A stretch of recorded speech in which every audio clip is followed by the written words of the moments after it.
Salut tout le monde, aujourd'hui on se retrouve pour la présentation de la Tiger 900 Rally Pro de chez Triumph, une moto qui allie fun et confort.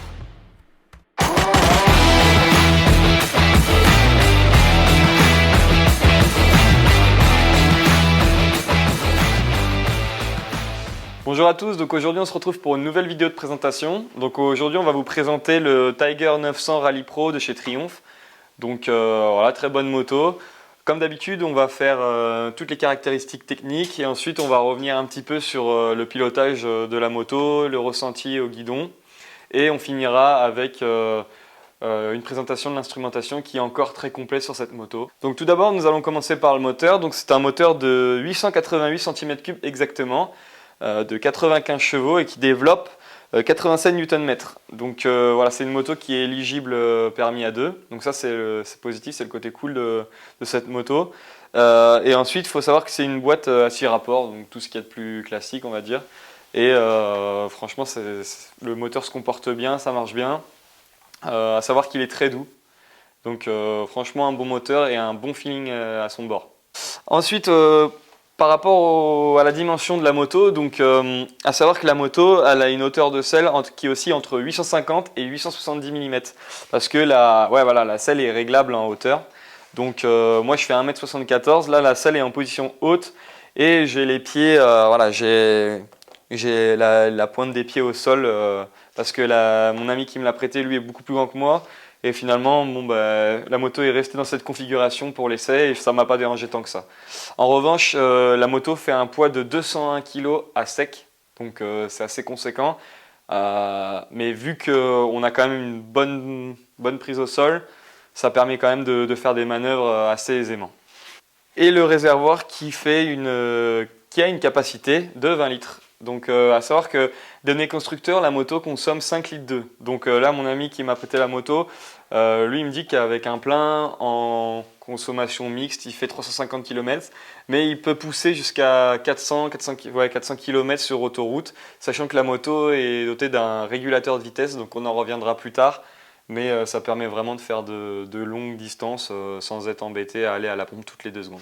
Ensuite, pour venir au cadre de la moto, il faut savoir que c'est un cadre en acier tubulaire de couleur blanche. Donc franchement, c'est sympa. Cette couleur, ça fait vraiment ressortir le reste du coloris de la moto. Et tout ça est accompagné aussi de crash bar. Donc je trouve que ça habille bien la moto. Ça lui donne vraiment un look baroudeur. Crash bar en acier qui sont d'ailleurs en option chez Triumph parce que à savoir qu'avec la Rally Pro il y a pas mal d'options d'origine à part sur cette moto les crash bars et la bagagerie qui a été rajoutée. Donc toujours pour parler de la partie cycle de la moto, faut savoir qu'à l'avant on est sur une roue de 21 pouces, à l'arrière 17 pouces en tubeless équipée de Bridgestone Batlax Adventure. Donc c'est des bons pneus, personnellement j'ai eu un bon feeling avec, bon grip. Là on a roulé sous la pluie toute l'après-midi, on a fait l'essai sous la pluie et ça m'a permis quand même de prendre un peu d'angle et tout comme il faut avec le mode rain de la moto, on en reviendra tout à l'heure, mais c'était franchement bon combo, nickel. Niveau freinage, donc à l'avant on est sur du double disque de 320 mordu par double étrier Brembo à 4 pistons, donc bon feeling pareil, freinage comme d'hab au top. On n'est jamais déçu. À l'arrière, on est sur un simple disque de 255 mm, mordu par un étrier Brembo pareil. Savoir que l'avant et à l'arrière est équipé d'un ABS en courbe, donc nouvelle technologie assez sympa. Je ne l'ai pas testé, j'espère ne pas avoir à le tester un jour, mais ouais, vraiment, faut savoir que la moto est équipée de ça. Et aussi, elle est équipée d'un ABS du coup multimode, parce que c'est une moto avec laquelle on peut faire un peu d'off-road. Un peu ou beaucoup en fonction de son niveau, mais il faut savoir que voilà, on peut vraiment agir sur l'ABS, donc ça c'est cool. L'ABS ne sera pas trop intrusif pour le mec qui veut en faire dans les chemins ou quoi, c'est réglable. Ensuite vient les suspensions, donc on est sur du Showa à l'avant, à l'arrière. À l'avant on est sur une fourche de 45 mm avec un débattement de 240 mm, je ne me trompe pas, et à l'arrière on est sur un débattement de 230 mm. A savoir que les suspensions sont entièrement réglables, donc ça c'est cool en fonction du type de terrain, ou si tout simplement on a de la bagagerie comme ici avec un passager, on peut venir agir sur la molette qui se trouve juste ici, très simple d'utilisation, donc voilà, ça c'est top. Bon feeling avec les suspensions aussi, ça amortit bien toutes les aspérités de la route, mais ça reste quand même assez dynamique malgré tout dans les virages, etc. On n'a pas d'effet de pompage ou quoi que ce soit. Juste à la limite, au freinage, voilà, comme d'habitude avec ce genre de fourche, ça vient un petit peu plonger, mais rien de méchant, c'est pas effrayant, tout est nickel.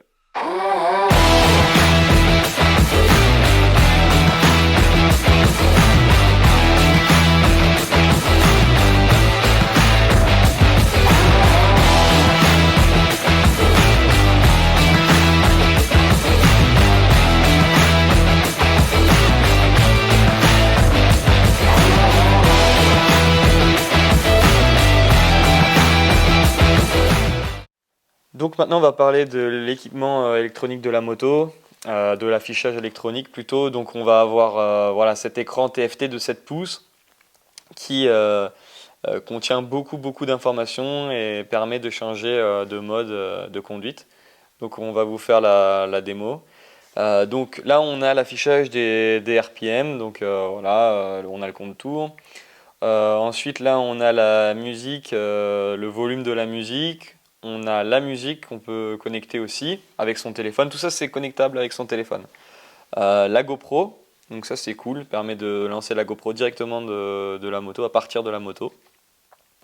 Le GPS, donc voilà, quand on connecte le GPS, on a une flèche qui nous indique voilà, la direction à prendre, mais voilà, on n'a pas une minimap quoi, à savoir. Donc le téléphone, comme j'ai dit tout à l'heure, qu'on peut brancher, on peut recevoir les SMS. Voilà, donc là on a les tripes de base, l'état du carburant, la pression en temps réel des pneumatiques, donc ça c'est vraiment pas mal, ça je trouve ça cool. Après voilà, bon là c'est le contraste, etc. C'est vraiment pour régler l'intensité lumineuse de notre écran. On peut régler, on peut choisir la couleur, donc voilà, on peut personnaliser. Par exemple, si je mets vert, on peut voir voilà, que ça change de couleur, c'est sympa. Voilà, ça permet vraiment de mettre la moto comme on veut, à sa sauce. Là, on a voilà, différents styles d'affichage. Donc là, on était sur le style numéro 4, on peut passer sur le style numéro 3, le style numéro 2, le style numéro 1. Voilà, vraiment, ça permet vraiment de changer l'affichage, de mettre pareil à son goût. Donc ça, c'est top. Et ensuite, bah voilà, par rapport à ça, on a fait plus ou moins le tour. Maintenant, peut passer carrément au mode de conduite. Donc, le mode de conduite, il y en a pas mal. Il y a le mode route, le mode sport, donc qui va donner voilà, toute la puissance à la moto, le mode off-road, le mode off-road pro qui permet de déconnecter vraiment tout sur la moto, l'ABS, le traction control, vraiment la moto, voilà, elle est brute. Le rider, c'est vraiment le mode à sa sauce, on règle comme on veut l'ABS, la puissance du moteur, le traction control. Et le mode pluie, donc avec lequel j'ai roulé aujourd'hui, vu que c'était vraiment sous la pluie, qui est très doux et qui permet, voilà, comme je disais tout à l'heure par rapport aux pneumatiques, d'allier vraiment pneumatique avec la réponse des gaz. C'est un bon combo en niveau confiance, ça nous met bien en confiance. Je me suis pas du tout fait peur avec la moto, j'ai pu prendre de l'angle. La moto accélère doucement, mais permet quand même de donner une bonne puissance. Du gaz, ça donne un petit coup de pied au cul sympa. Donc voilà, on se fait, même en rain, on s'ennuie pas. De plus, maintenant, je vais vous parler de 2-3 options supplémentaires qu'on a sur la moto, assez sympa. Donc les poignées chauffantes, voilà, réglables sur 3 niveaux. Donc ça chauffe, hein. Franchement, tout à l'heure, j'ai mis au niveau maximum, j'ai dû baisser parce que ça chauffait bien vénère et pourtant il faisait 3 degrés dehors. Donc voilà, ça c'est sympa. Ensuite, la selle chauffante, que ce soit conducteur ou passager. Donc le conducteur, ça se règle au tableau de bord et passager, ça se règle directement sous la selle. Et le régulateur de vitesse, donc là voilà, on ne peut pas l'activer, mais il y a le régulateur de vitesse qui fonctionne, comme je disais tout à l'heure, ça fonctionne vraiment bien, c'est sympa, ça permet vraiment de cruiser sur l'autoroute ou sur les départementales, vraiment c'est top. Et ensuite, bah voilà, on a fait le tour de l'équipement électronique. On va vous parler maintenant un peu des optiques, et je voudrais revenir juste aussi sur un truc que j'ai oublié, c'est le shifter qui est d'origine sur la moto. Parce qu'on peut le déconnecter si on veut, mais le shifter est d'origine sur la Rally Pro et franchement il est top, il est très doux, que ce soit à la montée ou à la descente, savoir qu'il fait les deux. Il a vraiment un bon feeling, un bon répondant et ça permet vraiment d'enchaîner les vitesses de manière très cool. Ok, donc en conclusion, super moto, franchement elle est top. que ce soit moteur, équipement qu'elle embarque, technologie. Franchement, la moto, c'est un coup de cœur cette moto. C'est une des meilleures motos que j'ai pu essayer depuis que j'ai le permis. Donc ça, c'est cool. Ce que je disais, je voulais revenir là-dessus, c'est soit freinage, suspension, la technologie, je rappelle, l'ABS en courbe, le fait de pouvoir connecter son téléphone, de connecter sa GoPro, tout gérer à partir du guidon, ça c'est top. Le régulateur, enfin voilà, c'est une moto avec laquelle vraiment on peut faire de la route, il n'y a pas de souci, que ce soit les poignées chauffantes, la selle, la bagagerie qui est en option, mais avec laquelle on peut mettre on peut bien la charger, on peut mettre ce qu'il faut dedans, c'est top. Donc avec cette moto, je me vois bien aller à l'autre bout du monde, entre guillemets si je peux dire. Et ensuite, pour revenir aussi au moteur, on est sur un 3 cylindres, donc le moteur, voilà, c'est sûr qu'il faut aimer. C'est un peu différent, mais je trouve que voilà, il y a quand même il y a ce qu'il faut. C'est un peu, malgré tout, c'est un peu linéaire. Mais voilà, moi, je l'ai essayé aujourd'hui je l'ai essayé en mode rain. Donc forcément, comme je disais tout à l'heure, c'était plus doux et tout. Mais en mode road, voilà, il y a ce qu'il faut, quoi. Ça accélère fort malgré tout et tout. Donc franchement, cool, top, gros coup de cœur. En tout cas, je vous remercie d'avoir regardé cette vidéo. Je vous dis à bientôt pour une prochaine vidéo. Ciao. Au final, nous pouvons retenir que cette moto possède un bon équipement avec une tenue de route qui met en confiance. Son électronique est à la hauteur d'une moto moderne et permet d'allier le confort avec son régulateur de vitesse et ses équipements pour pallier le froid sur les longs trajets que nous pouvons effectuer en hiver.